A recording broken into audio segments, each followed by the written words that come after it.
일찍 찾아온 설 명절을 보내면서 이번 한 주를 또 지내고 있습니다. 설 명절이 평일은 금요일만 끼어 있다 보니까 아무래도 주말과 함께 하는 그런 명절 시간이 우리들에게는 이거 좀 손해보는 거 아니냐 이렇게 생각을 들 수도 있겠습니다. 만약에 월요일부터 시작했으면 월, 화, 수, 목, 금 이렇게 쫙 쉴 수 있었을 텐데 설 명절이 금요일부터 시작되다 보니까 벌써 원래 쉬는 날 토요일도 원래 쉬고 주일도 원래 쉬는데 이거 손해보는 거 아닌가 이렇게 생각될지 모르겠습니다. 그런데 우리가 조종하는 게 아니니까 이제 설 명절 기간에 주일이 끼어 있어서 우리들은 이제 특별한 의미를 갖습니다. 설 명절이 주말과 함께 주일과 함께 있으니까 설 명절을 즐기는 혹은 누리는 사람들은 세상 사람들이고 설 명절 속에서 주일을 지키는 사람은 이 사람들은 누구냐면 하나님의 사람들인 것이죠. 그걸 더 자각할 수 있게 됩니다. 사정이 있어서 주일을 지키지 못하는 경우는 빼고 정말 내가 하나님의 나라를 생각하고 내가 예배를 드려야 되겠다 생각하면 또 더 이번 설이 의미가 있겠습니다. 이제 우리가 이 설 명절 속에서 오늘 또 함께 생각해 보자 하는 것은 가족의 의미입니다. 가족은 그냥 존재해서 가족의 의미가 아니라 가족답게 살아가니까 가족이 되는 것입니다. 그래서 오늘 말씀의 제목도 책임 감당을 통해 가족이 된다라는 것입니다. 예전에 설 명절은 제사가 되게 주된 그런 주제였습니다. 그래서 설 명절 전에 제사를 극복하는 방법, 혹은 가정 예배를 드리는 방법, 이런 방법도 막 제시하고 그랬는데 요즘은 그런 거 안 합니다. 왜냐하면 제사 자체가 이렇게 시들해지니까 그럴 필요가 없어요.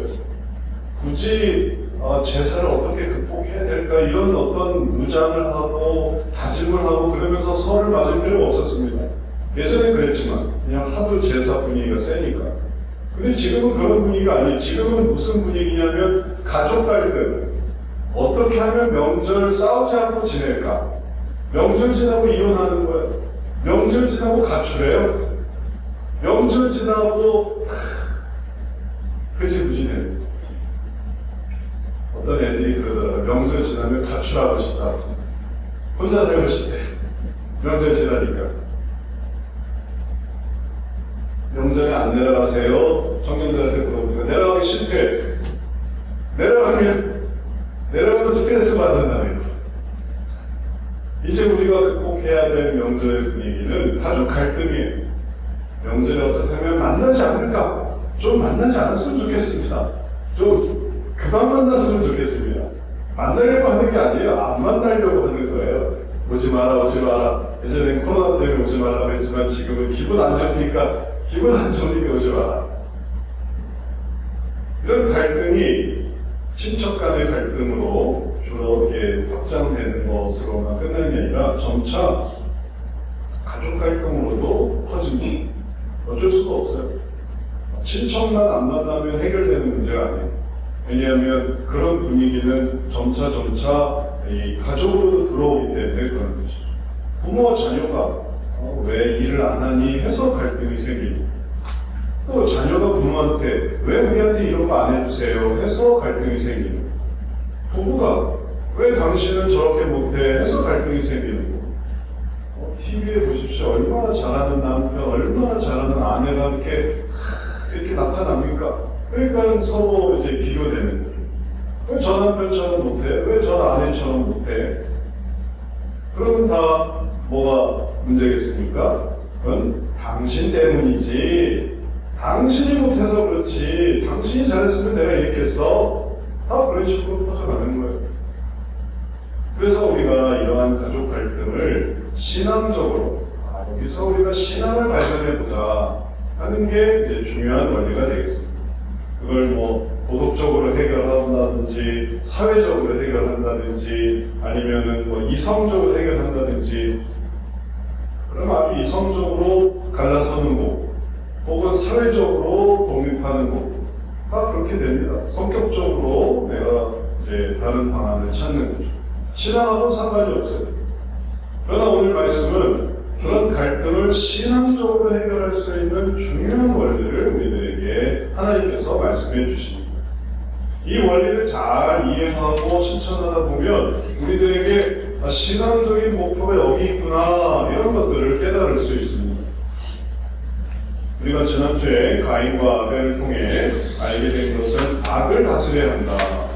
이거 선을 행하지 않으면 어찌해서 내가 이렇게 얼굴이 붉어지고 혹은 또 안색이 안 좋아지겠느냐. 선을 행해라. 그러지 않으면 죄악이 눈앞에 기다리고 있다. 그래서 우리가 알게 된 게 뭡니까? 악을 다스려야 한다라는 것이죠. 선을 행해야 되는데 애초에 선을 행해야 한다라는 것이죠. 그래서 우리가 가인과 아벨의 이야기를 보았는데 오늘은 아담과 하와를 통해 책임 전가에 대해서 봅니다. 아담과 하와는 어차피 다 죄를 졌어요. 물론 죄를 안 지으면 더 좋았겠지만 그건 또 우리가 다음 시간에 생각해 볼 텐데 애초에 죄를 안 짓게 됐으면 좋았겠는데 죄를 지었는데 그걸로 끝난 게 아니에요. 그걸로 더 큰 죄가 생기는 것입니다. 물컵을 쏟았어요. 실수를 했어요. 근데 그걸로 더 큰 죄가 생기는 거예요. 혹은 물건을 망가뜨렸어요. 근데 그걸로 더 큰 죄가 생기는 거예요. 실패했어요. 근데 그걸로 더 큰 죄가 생기는 거예요. 그 확장되는 원리가 뭐냐면 책임 전가. 당신이 물컵을 여기다 놨으니까 내가 떨어뜨렸지. 당신이 나로 하여금 이거를 망가뜨리게 만드니까 내가 망가뜨렸지. 당신이 나를 흥분하게 하니까 혹은 나를 기분 안 좋게 하니까 내가 그렇게 했지. 그게 내 잘못이니까 당신 잘못이지. 이런 거야. 이런 게 다 책임 전가예요. 이런 책임 전가가 어차피 저지른 죄로 끝나는 게 아니라 그 죄를 물컵을 쏟았네요. 이걸 수습하고 물건을 망가뜨렸네요. 물건을 수선하고 내가 이런 죄를 저질렀네요. 제가 죄송합니다. 이제 이거를 돌이키겠습니다. 이게 아니라 그냥 배째라는 거예요. 배째? 이건 당신 때문입니까? 이게 문제예요. 선악과를 안 먹었으면 좋았죠. 아담과 하와는 선악과를 먹었으니까. 근데 선악과를 먹은 다음도 문제예요. 선악과를 먹은 다음에 행한 그 죄악도 그 선악과 못지않은 죄로 확장이 되는 것입니다. 그걸 우리가 깨달아야 됩니다. 그리고 거기서 그걸 하지 않고 책임 감당을 하려고 할 때, 이건 제 책임입니다. 이건 제가 잘못했습니다. 이건 제 실수입니다. 앞으로는 그러지 않겠습니다. 하려고 할 때에 무슨 생각을 해야 되는가? 무슨 마음을 가질 때에 우리가 그걸 할 수 있는가? 이게 신앙이 되는 것입니다. 오늘 말씀이 우리에게 그러한 과정을 보여줍니다. 다 아는 내용이지만 이런 측면으로 다시 한번 생각해 보십시오. 거기에 숨은 대목이 있습니다. 창세기 3장 8절 9절 아주 유명하죠. 우리가 이걸 몇 번을 받겠습니까?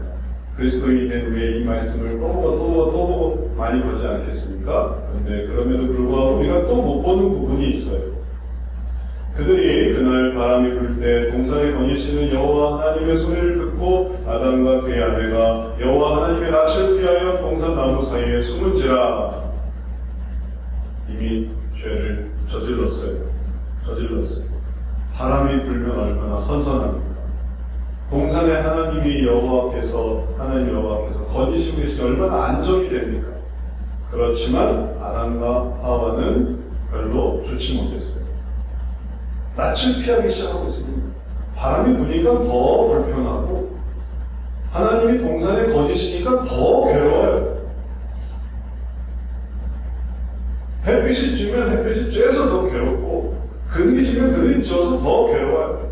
왜냐하면 이미 그들은 죄를 졌기 때문에 그런 것이. 죄를 짓지 않았을 때야 얼마나 자유롭습니까? 해가 나면 해가 나고 바람이 불면 바람이 불고 하나님이 거니시는 게 얼마나 마음에 평안이 있겠습니까? 그러나 죄를 지은 사람은 세상이 바뀌는 겁니다. 죄를 짓고 나면 온 세상이 다 변합니다. 한번 죄를 짓고 나면 죄를 짓기 전에는 그렇게 좋던 세상이 죄를 짓고 나면 완전히 암흑으로 변합니다. 그들이 음침한 곳을 찾기 시작하고 어두운 곳을 찾기 시작하고 그리고 또 하나님을 피하기 시작했습니다. 그래서 동산나무 사이에 제일 안 보이는 곳에 범죄자의 모습으로 숨어 들어갔습니다. 그들이 방금 전에 선악과를 먹었기 때문인 것이죠. 하나님은 아담을 부르시며 그에게 이르십니다. 내가 어디 있느냐? 몰라서 부르시는 게 아니에요. 나타나라고 부르시는 것이죠. 죄악을 저지르는 것을 모르셔서 부르시는 게 아닙니다. 사랑하셔서 부르시는 것이죠. 오늘날도 하나님께서 죄악과 어리석음을 몰라서 부르시지 않는 게 아닙니다. 알고 계시는 거예요. 그러나 스스로 나타나기를 원하십니다. 그 죄를 고백하고 그 죄를 회개하고 그 죄악을 주님 앞에 이실직고하기를 주님은 원하시는 거예요. 왜 그러실까요? 하나님은 그 모든 일들에 관여하신 분이십니다. 하나님은 절대로 이 세상을 만들어 놓고 내버려 두시는 하나님이 아니에요. 하나님 보시기 좋았는데 왜 그렇게 하겠습니까? 하나님 보시기 좋은 세상을 하나님이 왜 외면하시겠습니까? 내가 만든 아름다운 창조물을 옆에다 두고 날마다 보려고 하시지 않겠습니까? 그러니까 동산에 거니시는 거예요. 하나님이 가정을, 하나님이 인간을, 하나님이 부부를 얼마나 귀하게 여기시는가 생각해 보십시오. 가정을 이루게 하시고 또 그 가정을 통해서 영광 받으시고 또 그 가정을 사랑하세요.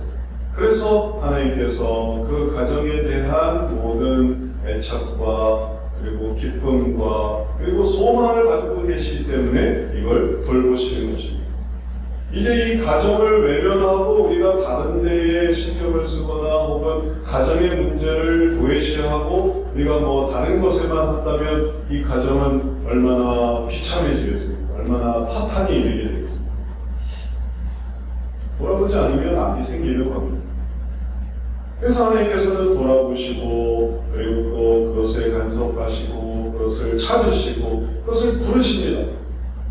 그러면 이 부르시는 하나님께로 우리가 나아와야 되고 그리고 주님의 말씀을 순종하고 그 말씀을 따르다 보면 그러면 그 아름다운 가정을 아름다운 부부를 혹은 아름다운 이 삶을 개인의 삶을 잘 만들어갈 수 있는데 그렇게 하지 않으면 그러면 하나님으로부터 멀어지는 거예요. 하나님 신경 쓰지 마세요.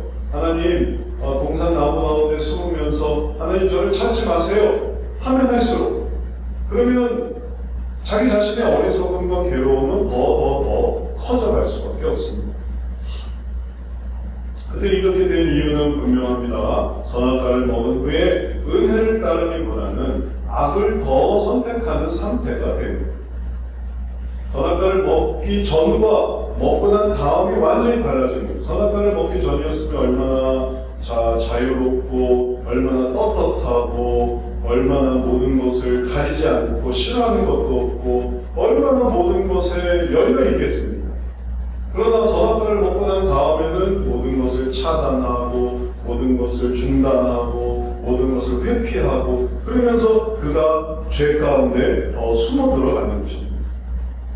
이게 좋습니까? 아니면 자유로운 게 좋습니까? 한번 상상해 보세요. 누구는 오지 마. 누구는 안 만나야 돼. 누구는 피해야 돼. 이런 게 좋을 수가 있겠습니까? 그건 나를 더 괴롭게 만드는 거예요. 나를 더 말하자면 올무를 만드는 거예요.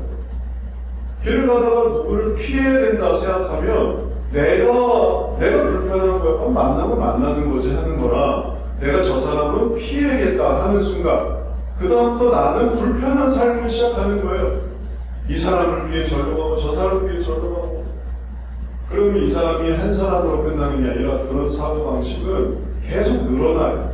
한 사람 늘어나고 두 사람 늘어나고 세 사람 늘어나고 이게 그 사람만 안 하면 되는 게 아니라 이 사람이 확장이 되고 확장이 돼서 나중에 어떻게 되냐면 모든 사람을 만날 수가 없게 돼요. 제가 그런 사람들을 많이 만났습니다. 불특정 다수를 못 만나게 되는 거예요. 그럼 그건 어떻게 시작됐냐면 처음에 한 사람을 피하는 것에서 시작이 됐어요. 한 사람을 피하려다 보니까 100사람, 1000사람, 그 다음에 특정할 수 없는 모든 사람을 피하게 됩니다. 우리 생각에 그 사람만 필요할 것 같은데 그런 게 그렇지 않습니다. 그런 식의 사고방식은 나의 감정 상태이기 때문에 그 사람의 문제가 아니라 내 감정의 문제이기 때문에 아예 뭐가 싫어. 그 싫어라는 마음은 이것도 싫어지고 저것도 싫어지고 저것도 싫어지게 돼요. 그러니까 더 좁아지게 되는 거기서 이제 고통을 겪게 되는 스스로 자기를 굽는 거예요. 애들이 그 블라인드 줄에 왜 웃기는지 아십니까? 웃기는 원리가 어떤 건 줄 아세요? 블라인드 애들 묶여서 사망하는 경우가 있어요. 근데 왜 거기에 묶이는 줄 아세요? 멀쩡하게. 애들의 의식 속에는 그걸 목에다가 이렇게 감는 게 좋아 보여요. 아이들에게. 그 줄을 목에 감는 거를 원하기 시작합니다. 그래서 가만히 있는 줄을 자기 목에다 매요. 그리고 그게 자기 뜻대로 안 되는 거예요. 목에 맬 때는 자기 원하는 거였지만 한 번 매이면 안 풀려요. 그래서 이걸 풀려고 하면서 더 매다가 그 다음에 목이 졸리는 거예요. 그러니까 끔찍한 일이에요. 그러니까 애초에 그런 거는 건드리지 말아야만 하는 것입니다. 선악과도 애초에 선악과는 보면 안 되는 거였어요. 애초에 선악과는 신경도 쓰지 말았어야만 했습니다. 왜냐하면 나머지 세 개가 전부인데 선악과 이외에 나머지 세 개가 전부인데 선악과에만 보니까 이게 보기 좋고 먹기 좋고 지혜롭게 계속 그것만 보고 들여다보고 있다 보니까 그 다음에 손을 뻗게 되는 것이죠. 이제 이걸 바꿀 수 있는 방법, 이미 죄는 저질렀는데 이 죄를 바꿀 수 있는 방법, 그 방법이 아담과 하와의 어리석음 속에서 생겨나는데 이 어리석음이 어떻게 나타나는가 보십시오. 악을 더 선택하는 모습, 은혜를 따르는 게 악을 더 선택하니까 그가 행했던 게 뭐냐면 10절 11절 말씀에 보면 이르되 내가 동산에서 주의 소리를 듣고 벗었으므로 두려워하여 숨었나이다. 뭐를 얘기를 안 해요? 선악과는 얘기 안 해요. 내가 지금 선악과 보고 이렇게 됐는데 선악과는 쏙 빼놓고 얘기하는 거예요. 벗었습니다. 지금까지 벗었던 게 아무 문제가 되지 않았지만 이제 벗은 걸 두려워하기 시작한 거예요. 하나님이 모르십니다. 알고 계시나 모르십니다. 누가 너의 벗었음을 내게 알렸느냐? 네가 그걸 알 수가 없는 건데 그걸 누가 알았느냐? 누가 말해줬느냐? 내게 먹지 말라면 그 나무 열매를 내가 먹었느냐? 이쯤 되면 누가 알린 것도 아니고 내가 그 선악과를 먹었습니다. 말을 먹고 하잖아요. 그 죄를 고백할 수도 있잖아요. 그러나 악해진 이 심령 속에 더 큰 악을 선택하는 이 마음에서 나타난 결과는 뭐냐면 아담이 이렇게 말하는 것입니다. 아담이 이르되 하나님이 주셔서 나와 함께 있게 하신 여자 그가 그 나무 열매를 내게 주므로 내가 먹었나이다. 그냥 먹은 게 아니에요. 어떻게 먹었다고요?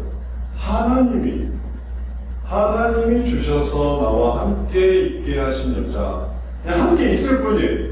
돕고 돕는 그런 배필도 아니라 함께 있는 사람인 거예요. 함께 있는 여자일 뿐이에요. 하나님이 주셨어요. 하나님이 주셔서 함께 있게 하신 여자, 그가 나무 열매를 내가 줌으로 내가 먹었습니다. 내가 주니까 먹었죠. 안 줬으면 안 먹었죠. 이게 책임 전가입니다. 아담이 그냥 먹었겠습니까? 아담도 그게 먹기 좋고 보기 좋고 탐스러워서 그래서 야 이거 먹으면은 하나님처럼 된다 그 말에 그 생각에 그 의지를 가지고 먹은 거죠. 자기도 그래서 먹은 거죠.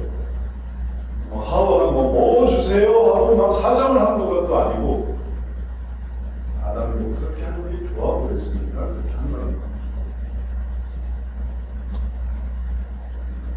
그러나 그런 건 다 빼요. 자기가 한 건 다 그런 건 존재하지도 않아요. 그런 건 숨깁니다. 숨기고 그리고 내가 한 건 다 숨기고 그리고 뭐만 하냐면은 이걸 하게 한 그것만 높이는 거예요. 내가 실수한 거는 아무것도 없어요.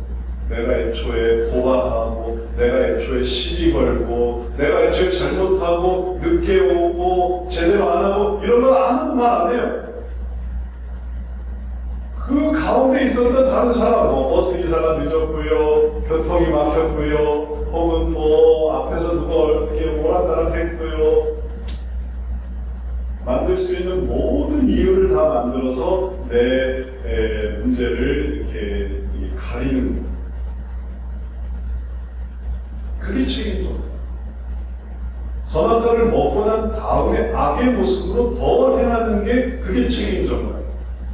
그래서 부모님이 나를 낳으셨으니 부모님이 책임지세요. 책임져요.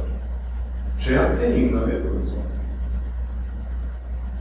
왜 너가 태어나서 나를 이렇게 괴롭히니?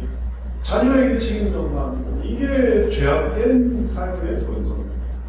당신이 나를 이렇게 만들어서 내가 이렇게 됐습니다 하는 그게 책임져입니다.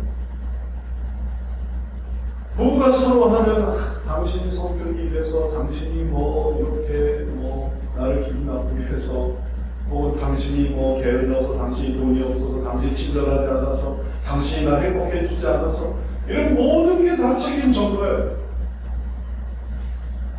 공부를 잘 못 가르쳐줘서 지원을 잘 못해줘서 세상이 날 몰라줘서 다 책임진 거예요.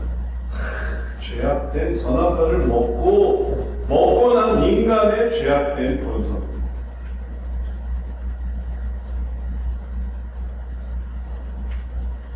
그 모든 것의 핵심이 뭐였습니까? 그게 다 연결되면 다 하나님께로 올라가요. 하나님. 피할 수가 없어요. 책임 전가를 통해 하나님께로 어차피 올라갑니다. 하나님이 주신 생활, 하나님이 주신 아이, 하나님이 주신 부모, 하나님이 주신 아내, 하나님이 주신 남편, 어디서 그런 남편을 주셔서, 어디서 그런 아내를 주셔서, 어디서 그런 애를 주셔서, 어디서 그런 부모를 주셔서, 어디서 그런 나라를 주셔서, 어디서 그런 인물을 주셔서, 어디서 그런 환경을 주셔서 내가 이 고생을 합니까? 다 하나님께 대해서 다 올라가는 거예요. 하나님이 주셔서 나와 함께 있게 하신 여자가 열매를 주셔서 먹은 거지, 난 절대 보기 좋아서 먹기 좋아서 탐스러워서 먹은 거 아닙니다. 사실은 그겁니다. 그게 진짜예요. 그걸 회개해야 돼요. 그걸 받아들여야 되는데 그건 빼고 다른 거 하니까, 그러니까 이건 남아있는 거예요. 이것도 남아있고 그 다음에 죄도 더 커집니다. 그래서 죄가 빵 하고 더 폭발적으로 커지게 됐어요. 선악과도 먹었을 뿐만 아니라 그것을 더 큰 심판을 받는 거예요. 책임 전가는 이렇게 하와하고 하나님께 책임을 다하고 되려면 더 많죠. 동물들이 말을 안 들었어요. 제가 하라는 대로 안 했어요. 주님의 세상은 너무 넓어서요. 조금만 주시, 너무 넓어서 이거 세상을 이렇게 관리하는 게 너무 힘들어서. 이름 짓는 것도 한두 개라죠. 이름 짓는 것도 지겨워서요. 말도 못해요. 이제 이러한 선악과의, 그 다음에 죄악과, 그 다음에 책임전가의 어리석은 모습 속에서 아담이 추구했던 그 근원적인 그 죄악의 흐름, 그걸 책임전가도 계속 유지하고 있다는 걸 우리가 봐야 됩니다. 선악과에서의 그 흐름은 뭐였냐면, 선악과를 먹었는데 그 애초의 이유는 먹음직스럽고 보기에도 좋고 지혜롭게 하고 탐스러웠던, 그러니까 이 먹을 것을 채울 수 있고 보는 것을 채울 수 있고 지혜롭게 되는 어떤 신분 상승을 더 채울 수 있는 그런 욕구를 자극하는, 그게 바로 선악과였어요. 인간이 추구할 수 있는 모든 게 다 선악과 속에 감춰져 있어요. 그리고 그것을 저질렀지만 그것은 이루어지지 않았어요. 먹었지만 그렇게 맛있는 것도 아니고 보기에 좋았지만 그러나 먹고 나니 별거 아니고 지혜롭게 하는 것 같았지만 그거는 더 어리석게 만드는 거였어요. 그 욕심을 계속 추구하면 추구할수록 더 악해지는 게 인간의 죄성입니다. 그걸 깨달아요. 그것의 어떤 결정체가 책임전가죠. 그러니까 책임전가도 그런 책임전가를 왜 하세요? 그게 먹음직스럽고 그게 보기에도 좋고 그게 탐스러운 거예요. 내 잘못만 인정하지 않으면 그러면 다 될 수 있다고 생각하는 거예요. 그러니 선악과는 또 다른 선악과로 연결이 되는데 책임전가가 선악과. 이 선악과를 본다는 것은 행위적인 선악과지만 책임전가는 정신적인 선악과. 그렇게 정신적인 선악과를 하면 할수록 내 죄, 내가 부주의했고, 내가 게을렀고, 내가 딴 거 원했고, 이런 거는 찾을 수가 없어요. 그런 거는 발견을 할 수가 없어요. 시험을 풀어도 내가 불편한 건 뭐냐면 이거 시험을 잘못 냈네. 시험 낸 사람 책임이에요. 시험을 치르는 내 잘못이 아니고 하물며 그렇게까지 된다. 시험 장애 문제, 시험 주체자의 문제, 내 잘못은 하나도 없는 거예요. 이게 선악과랑 동일한 거죠. 선악과의 그 열매처럼 나 중심의 세계, 나를 채우려고 하는 그 세계와 동일한 거예요. 하와에게도 마찬가지입니다. 선악과는 뱀 때문이었다고 말했지만 사실은 뱀 때문이 아니었어요. 자신 때문인 거죠. 나 때문인 건 나 때문. 이걸 부정하는 게 책임 전가고 이걸 인정하는 게 책임 감당이에요. 거기서 돌이키는 게 책임을 감당하는 거예요. 이건 제 책임입니다. 제가 책임지겠습니다 하면은 당연히 바뀌는 거고 이건 내 책임 아닙니다 하면은 이제 그 다음 선악과로 넘어가는 거예요. 남편과 아내가 아담과 하와를 기준으로 해서 남편과 아내가 서로의 잘못에 책임을 돌리면서 당신이 돈을 안 벌어요, 당신이 나를 이렇게 대했어요, 당신이 내 마음에 안 들어요, 당신이 뭐 늙어요, 당신이 뭐 약해요, 당신이 너무 건강해요, 당신이 건강해도 문제고 약해도 문제예요. 적절해야지. 네? 돈을 너무 많이 벌어도 문제고 돈을 적게 벌어도 문제고 하여튼 기분 나쁘면 다 문제예요. 내 잘못은 없어요.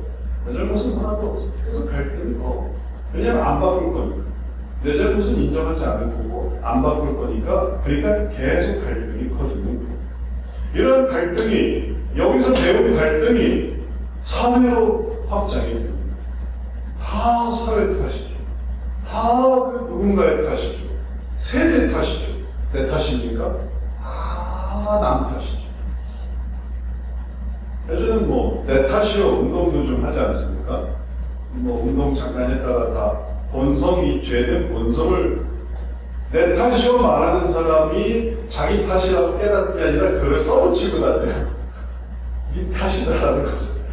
네가 보면 네 탓을 해라 라는 거지 내 탓입니다 하고 내 마음에 쓰겠습니까? 남보라는 거죠. 당신이 네 탓이라는 걸 아세요 하고 써붙이고 다니는 거지 내 탓이었으면 내가 그랬겠냐, 그런 운동을 했겠냐.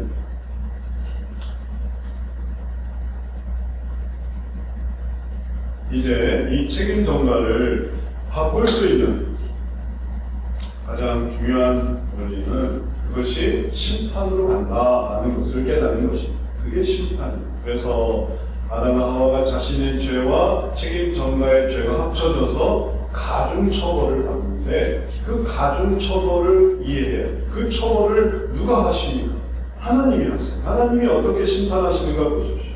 아담에게 이르시되 내가 내 아내의 말을 듣고 내가 내게 먹지 말라 나무의 열매를 먹었은즉 먹은 거잖아요. 먹었은즉 땅은 너로 말미암아 저주를 받고 너는 내 평생에 수고하여야 그 소산을 먹으리라. 수고하여야 소산을 먹게 되어 있어요.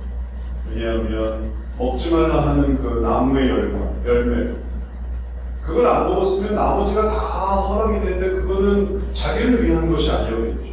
자기를 위한 것이 아니라 그것은 하나님의 뜻을 따르는 기준을 지키고 하나님의 목표를 이루기 위한 거니까 그건 항상 허락되는 것이었는데 이제 이걸 자기를 위해서 하려고 하니까 그 다음에 땅은 너로 말미암아 저주를 받고 이제 땅은 그가 원하는 대로 줄 수가 없어요. 그의 원하는 죄악, 자기 중심적인 원하는 것은 한도 끝도 없으니까 그래서 저주를 받는 거예요. 그가 거한 땅이 저주를 받는 거예요. 그래서 내 평생에 수고하여야 소산을 먹으리라 해서 그에게 노동의 고통이 시작이 되었습니다. 생명나무도 먹을 수가 없게 됐어요. 그래서 그는 죽는 게 되는 거예요. 살 수 있는 이유는 생명나무를 먹기 때문에 사는 건데 생명나무가 주어질 수 없어요. 왜냐하면 그가 이제 자기를 위해서 살기 시작했습니다. 자기 중심적으로 살기 위해서. 자기 중심적인 세계를 이제 원하기 시작하는 거예요. 그러니까 수고해야 해요. 그래야만 소산을 먹는 거는 그걸 줄여나가는 거예요. 돈 많이 있으면 뭐겠어요? 그걸 자기 스스로 다 쓸 건데. 로또 5억 당첨되고 10억 당첨되면 어떻게 쓸 것 같습니까? 자기를 위해서 다 쓰죠. 자기 걸 쓰죠. 그러니까 그걸 못 받는 거예요. 우리가 그럴 수밖에 없어요. 그래서 수고해서 소산을 먹을 수 있게 줄여나가는 거예요. 자기 중심적인 욕구를 실현하지 못하도록. 그리고 자기 중심적인 욕구를 실현하지 못하니까 이제 오래 살면 안 되는, 오래 살 수 없게. 그리고 그것이 확장이 됐는데 땅이 내게 가시덤불과 엉겅퀴를 낼 것이다. 이 부분이 바로 책임 전가했기 때문에 생기는.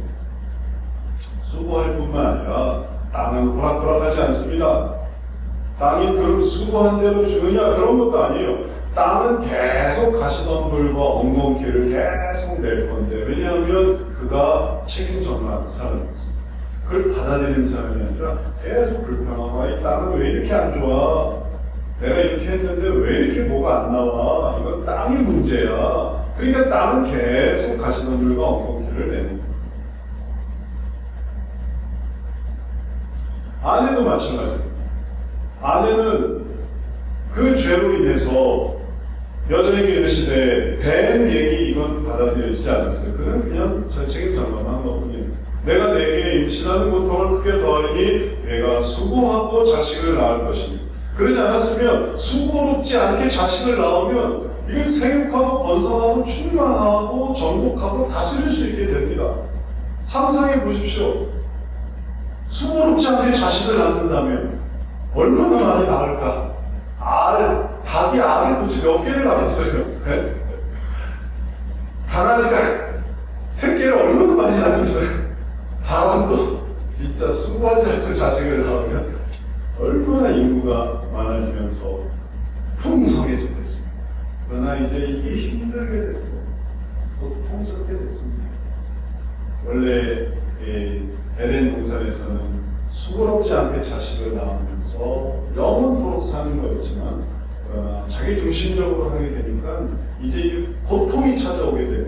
고통스러우니까 자식을 낳을 수 없어요. 오늘날 출산율과 결혼율이 떨어지는 게 힘들어서 아닙니까? 힘들어서. 힘들게 느껴졌어요. 괴로워서. 낳는 것도 괴롭지만 낳고 나도 더 괴로워요. 낳고 나도 또 그 비용을 대야 되고 그런데 자식이 상전이라 예전처럼 낳아보면 얘가 어떻게 하고 형제 돌고 이런 세계가 아니라 자식을 낳으면 자식이 상전, 자식 말 들어줘야 되고 TV 프로그램 보세요. 자식이 상전이에요. 자식이 온 힘을 다해서 다 들어줘야 되고 그렇게 키우니 그리고 생각하는 게 그걸 어떻게 더 높일까? 이렇게 올린 걸 내리는 게 아니라 그렇게 올린 자녀를 어떻게 더 높일까 하니까 그 다음에 이제 엄두가 안 나요. 엄두가 안 나요. 그런 식으로 자녀를 엄두가 안 나요. 보통 사람이 할 수 있는 수준이 아니에요. 그런 식의 자녀 교육. 그러니까 이게 점차 안 되는 거죠. 다른 나라는 그렇게 안 해요. 다른 나라는 그렇게 안 하니까 키울 수 있는 거예요. 통제가 되니까 키울 수 있는 거예요. 통제가 안 되고 이걸 이렇게 내가 통제되는 이런 수준으로는 키울 수가 없어요. 그러니까 아무리 정부에서 무슨 짓을 해도 이거는 안 되는 건 안 되는 거예요. 이 교육이 바뀌어야 돼요. 교육 체계를 바꾸려고 해야 돼요. 그래야 키울 수가 있지. 통제가 안 되는 건 어떻게 키우겠어요? 부모가 죽어나가고 타다, 돈 이런 문제가 아닙니다. 가장 근본적인 부분에 이런 문제가 있습니다. 그런데 이제 책임 전가를 통해 하는 문제는 여기에 너는 남편을 원하고 남편은 너를 다스릴 것이니라. 책임 전가의 결과로 나타나는 것은 뭐냐면 다스림을 받을 수밖에 없어요. 그렇게 책임 전가를 하니까 이젠 깨닫고 돌이키고 뱀의 말을 안 듣고 이걸 기대할 수가 없어요. 뱀이 나를 이렇게 했습니다. 그러니까 앞으로도 그럴 거 아니에요. 앞으로도 뱀이 하자면 할 거고, 뭐 동물이 하자면 하면 소가 하자면 할 거고, 말이 하자면 할 거고. 그러니까 말을 못하게 하는 거죠. 네? 뱀의 말을 들었다가 이렇게 난리가 났으니 이제 무슨 말을 더 듣고 그리고 또 무슨 일을 저지르겠어요. 그러니까 말도 못하게 하시는 거고 그다음에 다스림을 받게 하시는데 그럼에도 불구하고 이걸 깨닫지 못하면 책임 전가를 깨닫지 못하면 그러면 계속 더 다스림을 받는 거죠. 이제 우리가 이 심판의 결과를 생각하고 책임 감당을 하려고 할 때 그때 이 모든 것에 반전이 일어납니다. 그 속에 뭐가 있냐면 하나님을 따라가는 삶이 있어요. 하나님을 따라가는 삶은 뭐냐면 예수님께서 이 잔을 내게서 떠나가기를 원했습니다. 그러나 내 뜻대로 마옵시고 아버지의 뜻대로 되기를 원했어요. 내 뜻이 아니라 아버지의 뜻이. 그럼 그건 뭡니까? 예수님이 하신 그건 뭡니까? 희생이죠. 그게 희생이죠. 내가 희생하려고 한 거죠. 예수님도 잔을 받고 싶지는 않습니다. 그러나 내 뜻대로 원하지 않고 아버지의 뜻을 원하시는 것이죠. 그러니까 예수님이 감당하신 것이죠. 구세주로서의 책임, 메시아로서의 책임을. 요나는 그렇게 하지 않고 니느웨로 가야 하는데 이 사람이 선지자인데 선지자가 넘어가 버렸어요. 니느웨의 책임을 전가하면서. 그러나 그가 다시 니느웨에 대한 책임을 감당하려고 할 때 내가 선지자입니다 라고 할 때 비로소 니느웨에 가서 복음 전파하면서 하나님의 은혜를 누릴 수 있지 않습니다. 가족에서 우리 한 사람 한 사람이 내가 책임이 있다, 내가 책임이 있다, 내가 낳은 책임이 있다, 내가 돌볼 책임이 있다, 내가 사랑할 책임이 있다, 내가 그 모든 것을 용서할 책임이 있다. 책임이 있지. 그렇게 책임이 있을 때 신뢰하고 그 다음에 따라갈 수 있는 사람. 거기서 책임 감당 속에서 이제 올라갈 수 있는 사람입니다. 아담과 하와가 이 책임 전가로 그냥 그 인생을 살았으면 그는 하나님을 부르지 못했을 것입니다. 그러나 책임을 감당하려고 하니까 그 다음에 하나님을 부르기 시작했어요. 하나님 도와주십시오. 책임을 감당하고 싶습니다. 도와주십시오. 그러지 않고 하나님이 나를 이렇게 벌 주셨지, 내가 벌을 받았으니 나를 벌 주시게 한 분은 하나님 때문이야. 그랬으면 그는 지옥 같죠. 그러나 그러지 않고 내가 죄입니다. 제가 선악과를 먹어서 이렇게 됐어요. 제가 회개합니다. 이제 저한테 주님밖에 없으니 제가 주님께 의탁합니다 하면서 주님께 제사를 드리려고 하고 주님을 찾으려고 하니까 그는 어떤 사람이 됐습니까? 책임을 감당하려고 했습니다. 자녀가 나온 당했어요. 태어나니까 흙수저예요. 이렇게 시작하면 그는 책임 전가하는 사람이라 미래가 없어요. 그는 영원히 흙수저고 그냥 심판받는 악인이 되는 겁니다. 그러나 내 조상의 죄로 인해서 내가 이렇게 됐습니다. 제가 여기서 책임을 감당하겠습니다. 개천에서 용이 되겠습니다. 그걸 감당하는 거죠. 우리 집은 개천인데 용이 되고 싶습니다. 제가 감당하겠습니다. 제가 우리 가족을 이끌겠습니다. 우리 가족을 먹여 살리겠습니다. 우리 형제를 먹여 살리겠습니다. 우리 부모를 먹여 살리겠습니다. 도와주세요. 그러니까 그게 라인이 누구 라인이냐면 예수님 라인을 따라갑니다. 그게 예수님이 도와주시는 거죠. 너는 참 나를 따를 수 있다. 그래서 하나님께서 힘을 주셔서 지혜를 주셔서 힘을 주시고 능력을 주셔서 제가 얼마 전에 그 이삭 토스트 창업자 TV 나오는 걸 잠깐 봤는데 그렇게 가난했대요. 그렇게 가난했는데 소스 하나를 개발했대요. 토스트 소스 그거 하나 개발해가지고 그 다음에 우리가 아는 이삭 토스트 그걸 창업하게 됐다는 거예요.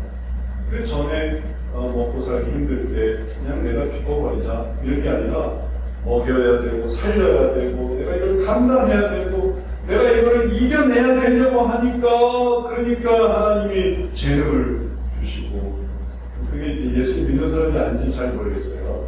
근데 하여튼 예수 믿는 사람이고 예수 믿는 사람 그러니까 하나님이 그걸 개발하게 된 거예요. 네? 모르는 능력이 나타나게 된 거예요. 책임을 감당하는 거야. 라인이 예수님 라인이니까 희생하는 사람이 예수님 라인이죠. 그래서 예수님이 온 세대를 구원하신 거죠. 그래서 우리가 아내가 책임을 감당하려고 이건 내가 감당해야지.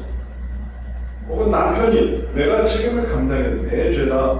내가 감당하자. 그러면 하나님이 능력을 주시는 거예요. 그래야 그 사람이 그 죄를 다시 갚을 수가 있는 거예요. 갚아나가 예수님께 그 용서를 받으면서 나아갈 수 있는 것입니다.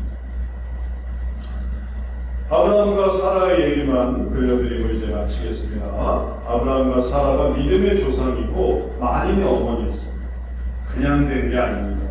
절대 그냥 된 게 아니에요. 아브라함이 조카 롯을 데리고 가요. 지금 조카 롯을 두고 가야 될 판인데 네가 좀 와서 도와라. 롯을 데리고 감당하려고 하는 거예요. 감당하려고.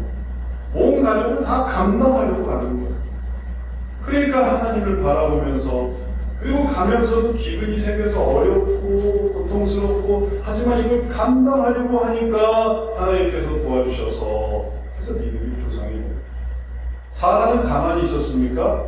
사라도 왜 날 가나안으로 데리고 가냐고, 왜 날 이 기근에 살게 하냐고, 입이 이만큼 나와서 투덜대고 나는 좋은 집 좋은 땅 하인 부리고 살아야지요. 그랬으면 그는 만인의 어머니가 안 됐어요. 도망갔겠죠. 그러나 그가 감당하려 내가 만인의 어머니의 또 아내로서 또 이 위치에서 내가 감당해야지. 그러니까 그 어려운 일들 속에서 때로는 아브라함이 당신이 내 여동생인 것으로 해서 아비멜렉이 좀 갔다 와라. 그것도 감당했어요. 사라가 그런 수치도 감당했습니다. 그러니까 하나님께서 그를 끄집어내시고 그 다음에 복을 주시고 만인의 어머니가 되었던 거죠. 오늘날 책임 전가로 아무것도 안 하려고 하고 어떤 고생도 하지 않고 손 묻히지 않으려고 하고 손에 물 묻히지 않으려고 하고 편하게만 살려고 하니까 얼마나 자기 불신생인 세계로 그러면서 다 같이 망하는 삶을 살아가고 있습니다. 그러나 책임을 감당하려고 해서 하려고 하면 없던 힘이 생겨요. 없던 지혜가 생기고 없던 능력이 생겨요. 그래서 다 예전에 개천에서 용날 수 있었던 것이고 가문의 그 영광이 나타날 수 있었던 것이고 가족을 이끌 수 있는 그 누군가가 나타날 수 있었던 것입니다. 책임을 감당하려고 하니까. 지금도 마찬가지예요. 책임을 감당하려고 할 때 진정한 가족, 있으니 많이 한 그런 가족이 아니에요. 저 멀리 살고 그래서 우리는 못해 이게 아니고 사실은 되게 가까운데 멀리 탓하는 거죠. 사실은 뭐가 많지만 이런저런 탓하는 거죠. 책임 감당 안 하려고 하는 거죠. 그러나 책임 감당하려고 하면 존재의 의미가 생기고 그리고 진정한 가족이 되어가는 거죠. 또 그런 사람이 밖에 나가서도 또 사회를 살리고 누군가 자기가 무슨 마트일인데 그 사람이 그냥 도망가 버리면 그럼 그걸 누가 해요? 그 사람이 감당하려고 하니까 사회가 이루어지는 거 아닙니까? 그 사람이 이걸 감당하려고 하니까 이걸 지키려고 하니까 그러니까 사회가 발전되는 거죠. 말씀을 마치겠습니다. 우리가 여기서 가정에서부터 깨달아갑니다. 책임전가 이거는 죄악의 극치구나. 이거는 정말 선악과 이후에 나타나는 더 추악한 죄예요. 그런 게 하지 말고 책임 감당. 그래서 은혜를 따라 하나님의 은혜, 희생의 은혜. 그럼 또 길을 열어주십니다. 희생하려고 하면 좁게 살 수도 있고 또 절약할 수도 있고 희생하려고 하면 또 고통도 감수할 수 있고 그러다 보면 하나님의 은혜를 따라가서 정말로 죄를 주님의 그 은혜에 용서를 받을 수가 있습니다. 이러한 놀라운 성도 되시는 우리 모두 되시기를 주의 이름으로 축원합니다. 사랑의 주님.